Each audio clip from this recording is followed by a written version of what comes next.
So, hello everyone. क्या हालचाल? I'm your host and host Ruhil Charania, and I welcome you all in my YouTube channel Learn with Ruhil. So, आज हम लोग हमारे जो first lecture है उसमें हम लोग अपना क्लास 12 है उसमें जियोग्राफी का chapter number 1 which is human geography and introduction उसके बारे में आज चर्चा करेंगे। बच्चों, आई नो, मैं जानता हूँ, मैं भी एक स्टूडेंट हूँ अभी क्लास 12 का। मैं जानता कि यूट्यूब के लिए अपने गुजरात बोर्ड के लिए स्पेशली एंड इंग्लिश मीडियम के लिए कोई स्पेशल चैनल है ही नहीं जो कंटेंट आपको फ्री में एंड अच्छे तरीके से समझे। सो मैंने ये यूट्यूब चैनल चालू किए। इसमें हम लोग हमारे जियोग्राफी एंड अगर आपका सपोर्ट रहता है तो साइकोलॉजी के भी सारे चैप्टर्स हम लोग कवर करेंगे एंड मैं यहाँ से आपको नोट्स प्रोवाइड करता हूँ। I welcome you in my channel once again. आज का जो अपना चैप्टर नंबर 1 है which is human geography and introduction. अभी ह्यूमन जियोग्राफी क्या है और उसके अंदर क्या क्या होता है वो आज की लेक्चर में हम लोग देखेंगे। Let's see. Basically geography is a science that makes a systematic study of the earth. अभी जियोग्राफी क्या है? ये ऐसी साइंस है जो अपनी अर्थ की क्या करती है, सिस्टमिक तरीके से स्टडी करती है। Okay. Geography is a dynamic science and it helps to explain all aspects in a holistic approach. अभी बच्चों ये 1 मार्क में भी आ सकता है कि जियोग्राफी कैसी साइंस है।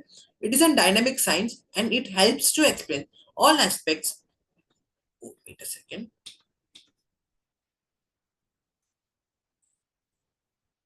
Sorry for the glitch, just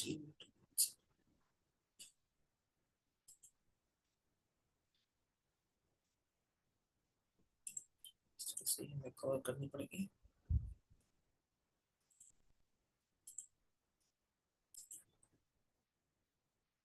okay, C. Basically geography क्या है? हम लोग कहा थे जीएस। Geography is a dynamic science and it helps to explain all aspects in a holistic approach. Okay.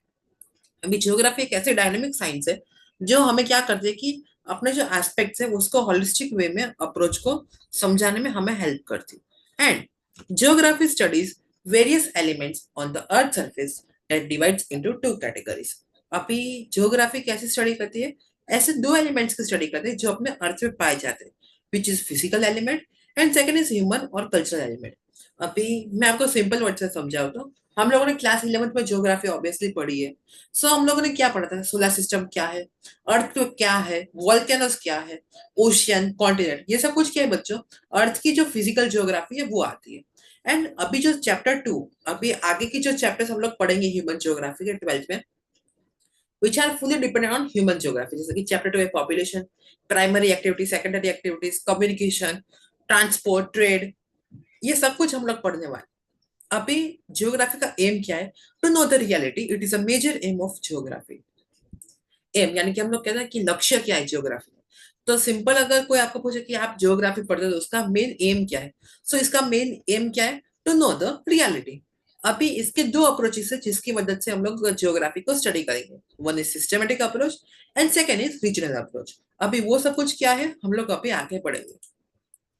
Now, German geographer Bernhardus Varenius indicated two divisions of geography in his book Geographia Generalis।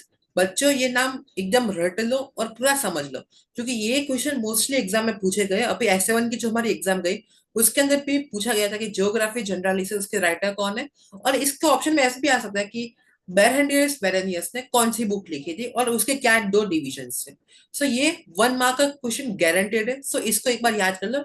It will ask in the board exam, full chances है इसके। अभी जो इसके दो division है वो either 2 marks या 3 mark में भी आ सकते हैं। हम लोग मैं क्वेश्चन इस तरह से नोट्स आपके बनाए कि ये आप अगर समझते हो तो ये इसमें आपके सारे जो टेक्स्ट बुक के क्वेश्चन है वो भी कवर हो जाते हैं एंड जो कॉन्सेप्ट वाइज है वो सब कुछ भी क्लियर हो जाएगा। अभी one is relative geography and second is absolute geography. अभी रिलेटिव जियोग्राफी क्या है? इसमें हम लोग क्या करते हैं, अर्थ के जो सारे कैरेक्टरिस्टिक्स है उसको हम लोग एकदम सिंगल यूनिट में देखते हैं।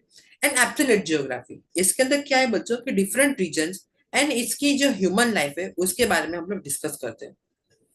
अभी अर्थ के कैरेक्टरिस्टिक्स क्या हो गए? अर्थक्वेक, सॉरी अर्थक्वेक नहीं, अर्थ के अंदर जो सारी चीजें हम लोगों की कैरेक्टरिस्टिक्स में पढ़ा है वो सब कुछ। एंड एब्सोल्यूट जियोग्राफी में क्या है, जो डिफरेंट रीजन अपने ह्यूमन सेटलमेंट में वो सब कुछ पढ़ेंगे वो। एंड अपनी ह्यूमन की लाइफ वो सारी इसमें आएगी। अभी Varenius has classified geography as a subject in 3 subfields. अभी डिविजन्स कितने इंडिकेटेड में? डिवीजन कितने थे? 2 डिवीजन थे, relative geography and absolute geography. अभी क्लासिफाइड सब्जेक्ट कौन से सब फील्ड्स में? One is astronomical characteristics, locational characteristics and human characteristics. Astronomical यानी कि हम लोग जानते हैं जो स्पेस से रिलेटेड है वो, लोकेशन यानी कि पर्टिकुलर लोकेशन के related, and human itself as a characteristics. Okay, now let's go to our next slide. अभी होता है खेल शुरू। ह्यूमन ज्योग्राफी क्या है वो हम लोग देखते हैं। Basically human geography is an based on systematic approach. अभी जो अप्रोचेस हम लोगों ने पढ़े, wait I will show you the slide. या सो अभी हम लोगों ने कौन से अप्रोचेस पढ़े? Systematic approach and regional approach. अभी अपनी ह्यूमन ज्योग्राफी है वो कौन सा अप्रोच है बच्चा party? It's an systematic approach. The age of exploration in human geography was started from second half of the 15th century to the 18th century. अभी human geography है, उसकी स्टार्टिंग कब हम अगर पूछे कोई, और ये 1 मार्क और बोर्ड एग्जाम में भी आते हैं, तो second half of the 15th century to the 18th century के बीच में ये स्टार्ट हुई थी। बेसिकली ह्यूमन ज्योग्राफी क्या करते? It studies cultural features and continuous changing process between human and nature. अभी ज्योग्राफी का, ह्यूमन ज्योग्राफी का काम क्या है? अभी ज्योग्राफी मत बोलना, ह्यूमन ज्योग्राफी बोलना। ह्यूमन ज्योग्राफी का क्या काम है, जो क्या स्टडी करती है? एक तो अपने कल्चरल फीचर्स एंड जो चेंजेस अपने ह्यूमन इन नेचर के बीच में आते हैं, वो सब कुछ इसके अंदर हम लोग स्टडी करते हैं। And it studies the mutual impact of human and natural factors. It shows the interrelation between human and nature. अभी जो म्यूचुअल इम्पैक्ट यानी कि जो जो असर अपने इंसानों और जो नेचर के ऊपर पड़ते हैं, उस म्यूचुअल यानी कि थोड़े से सेम जो इफेक्ट्स होते हैं, उसके बारे में भी हम लोग इसमें पढ़ते हैं। Basically it is N integrative, empirical and practical science. Okay, आपको ये याद रखना है। इसका अगर ये 1 मार्क आपका, आई थिंक एमसीक्यू में भी ये क्वेश्चन आया, human is where, so human is at the centre and human activities determined by his or her habitat. अभी ह्यूमन ज्योग्राफी में कौन सेंटर में बच्चा? तो ह्यूमन जो है वो सेंटर में है, और जो ह्यूमन की एक्टिविटीज हम लोग करते हैं, वो उसकी आदत है, वो सब कुछ क्या है, वो उसकी डिटरमाइंड होती है। अभी इसको सिंपल एग्जांपल में समझे तो खाली बंजर जमीन है, प्लेन रीजन, तो उसमें फार्मिंग कर सकते हैं। फॉरेस्ट एरियाज है तो उसमें से हम फॉरेस्ट प्रोडक्ट कलेक्ट करते हैं। और कोस्टल एरियाज यानी कि समुद्र के पास एरिया है तो उसमें से हम लोग क्या करते हैं? फिशिंग करते हैं। सिंपल, ये है अपनी human geography. One related human and nature. देखो ये हुआ नेचर और ये हुआ ह्यूमन। सिंपल। ज्योग्राफी लगता है आपको बोरिंग, लेकिन अगर इसमें एक बार आपने इंटरेस्ट डाल दिया और मेरे साथ पढ़ोगे, तब मैं आपको गारंटी देता हूँ कि आपको बहुत मजा आएगा। Okay, basically human geography gives significance to study three aspects. ये क्वेश्चन आपके बोर्ड एग्जाम में भी आ सकता है कि भाई कि कौन से एस्पेक्ट्स है। So number one, relationship between physical element and human world. अभी फिजिकल एलिमेंट और ह्यूमन वर्ल्ड के साथ इसके रिलेशन होने चाहिए। Spatial distribution of human activities and causes.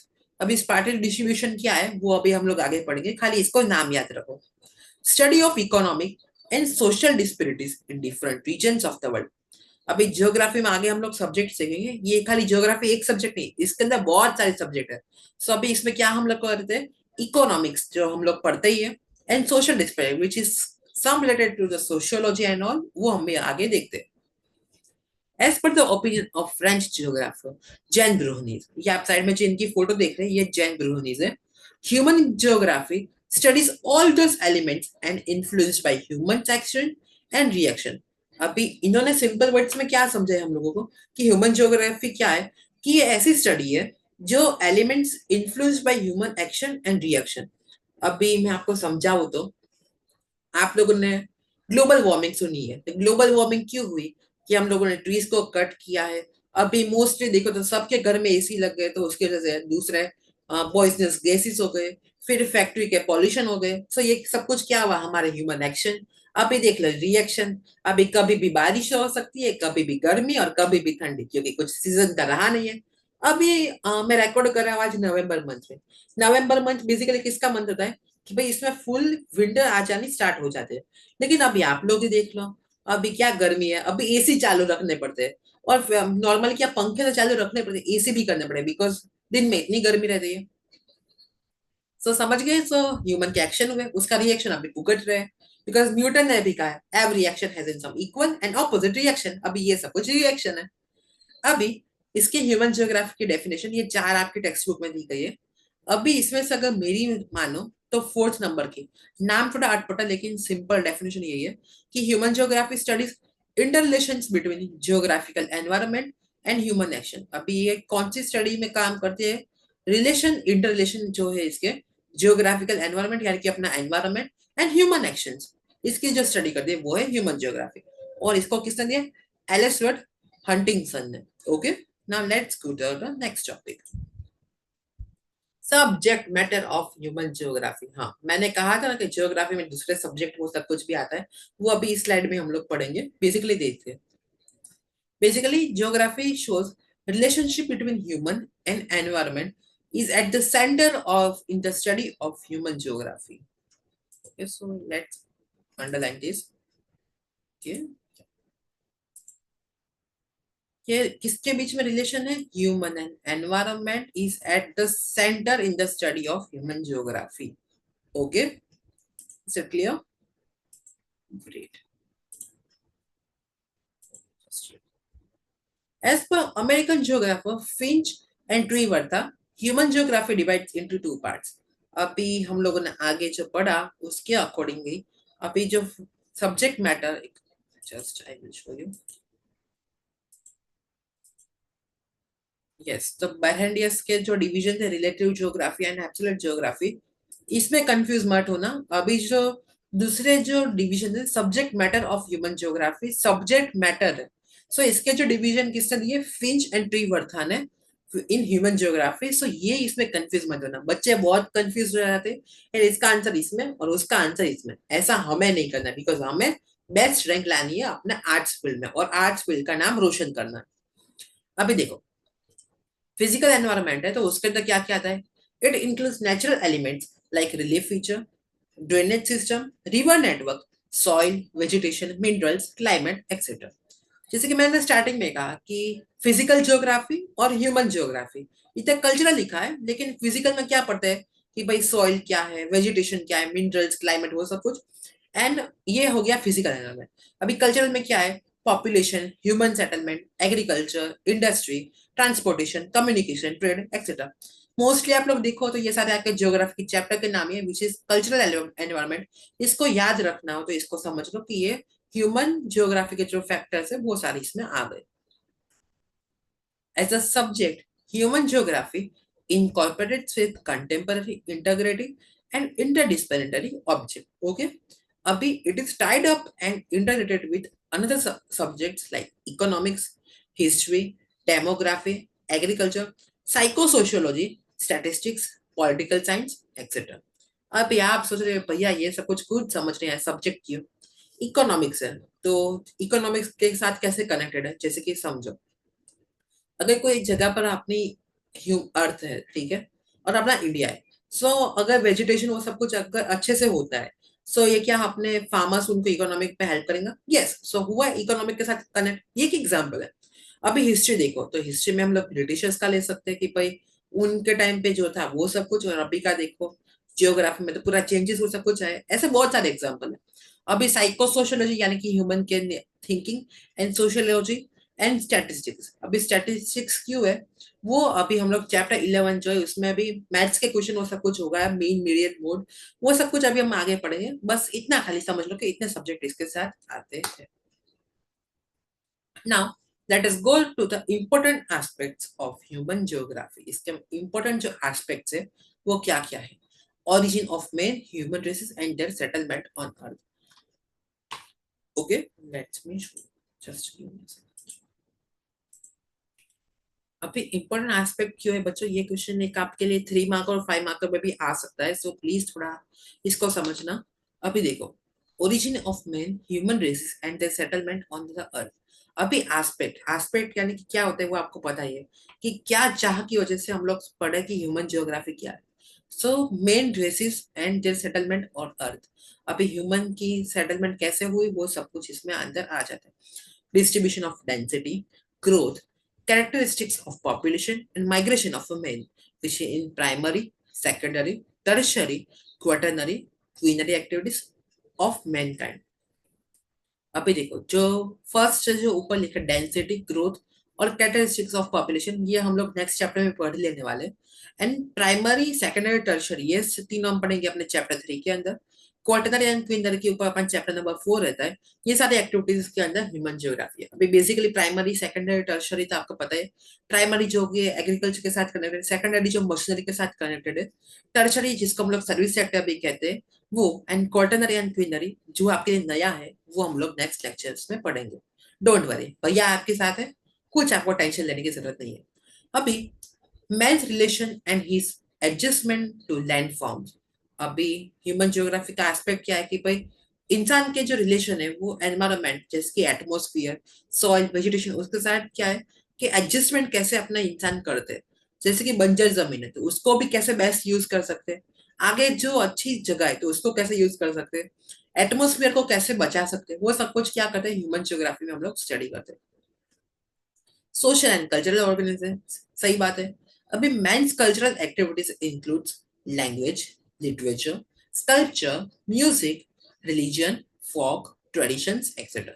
अभी एस्पेक्ट में देखें तो मेंस के कल्चरल, कल्चरल यानी कि अ वे ऑफ लाइफ, और वे ऑफ लाइफ में क्या आ गया, लैंग्वेज। अभी आप हम सब गुजरात से तो हमारी क्या लैंग्वेज है, गुजराती। कोई महाराष्ट्र से होगा तो उसके मराठी। लिटरेचर, लिटरेचर यानी कि साहित्यकार, अपनी गुजराती के भी साहित्य अलग अलग है। फिर दूसरे स्टेट की देखे तो अलग अलग है। स्कल्पचर भी अलग अलग है, म्यूजिक भी अलग अलग है।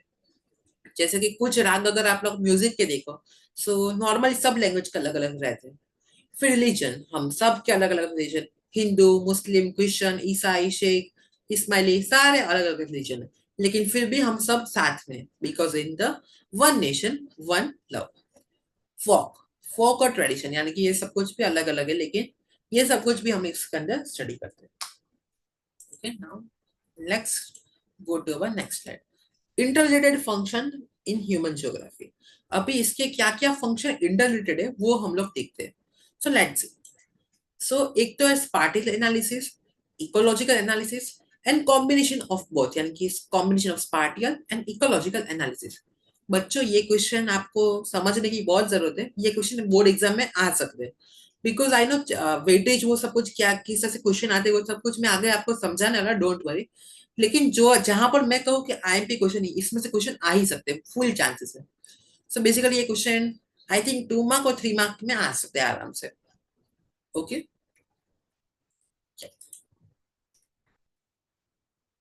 Just give me a second. तो स्पार्टन एनालिसिस, स्पार्टन एनालिसिस क्या करती है भाई, एक तो अपनी population, art and skill, expansion और कैरेक्टरिस्टिक्स, इसके बारे में स्टडी करती है। इकोलॉजिकल एनालिसिस, स्पार्टन एनालिसिस में क्या आ गया बच्चों आपका, population, art and skill, expansion, characteristics etcetera. Ecological analysis में क्या किया, relationship between human and environment. अभी जो ह्यूमन और एनवायरनमेंट के बारे में पूरी हम लोगों ने डिस्कस किया, ग्लोबल एनवायरनमेंट है, ग्लोबल वार्मिंग, वो सब कुछ के अंदर आ जाता है।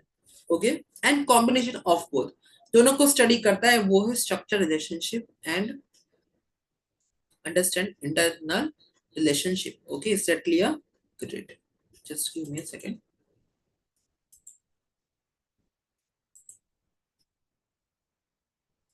ओके, या सो हम लोगों ने ये जो एनालिसिस थे वो अलग अलग इंटरप्रिटेशन पढ़ लिए। अभी एक आज के पार्ट 1 में हम लोग अपना लास्ट टॉपिक कर लेते हैं, which is approaches, approaches of human geography. बच्चों प्लीज इसको खास करके पढ़ लो। अप्रोचेस में सिंपली क्या है, इसके 5 नाम वो सब कुछ आके बेसिकली समझो अप्रोचेस क्या होता है। It is adopted to analysis interrelationship between human and environment. अभी हम लोगों ने जो लास्ट लिखा कॉम्बिनेशन ऑफ बोथ, यानी कि क्या है, structure relationship and understand internal relationship. अभी अप्रोचेस में क्या है, हम दोनों के ह्यूमन एंड एनवायरनमेंट के एनालिसिस को हम लोग समझते हैं। To identify the changing in the following elements which are the ways of studying human geography, subject are as follow. One is methodologies and second is approaches. Methodologies क्या है कि क्या है, उसकी जो अलग अलग मेथड्स है वो, एंड अभी इसके अप्रोचेस क्या है। अभी इसमें हम फिलहाल ड्यू टू टाइम लिमिट खाली अप्रोचेस के नाम देख लेंगे, एंड आगे अप्रोचेस क्या है उसके बारे में हम लोग पढ़ेंगे, उसकी टेंशन आप लोग मत लो। सो बेसिकली इसके 1, 2, 3, 4 एंड 5 5 अप्रोचेस है। Spatial analysis, behavioural approach, historical approach, ecological analysis and human welfare. अभी यहाँ पर जैसे कि हम लोगों ने पता मेथोडोलॉजी एंड अप्रोचेस दोनों है। सो उसमें ये सारे पांचों के पांचों क्या है, इसके अप्रोचेस है। स्पार्टेन एनालिसिस है, बिहेवियरल अप्रोच है, historical approach, ecological analysis and human welfare. Okay, अभी आगे क्या है ये सब कुछ हम लोग अपने नेक्स्ट पार्ट में पढ़ेंगे। Till then take care and bye bye. And बच्चों प्लीज आप लोग कमेंट में मुझे बताना कि आपको आज का वीडियो अपना कैसा लगा। इनकेस आपके कुछ सजेशन या कुछ भी डाउट्स हो तो please free feel to share. आपके भैया आपके डाउट सॉल्व करने के फुली ट्राई करेंगे। सो पूरी ट्राई मेरी यहाँ से रहेगी कि आप लोग को फ्री में कंटेंट अच्छा मिले। बस आप लोगों को खाली साथ देना है मेरा, ठीक है। Thank you everyone, have a good day.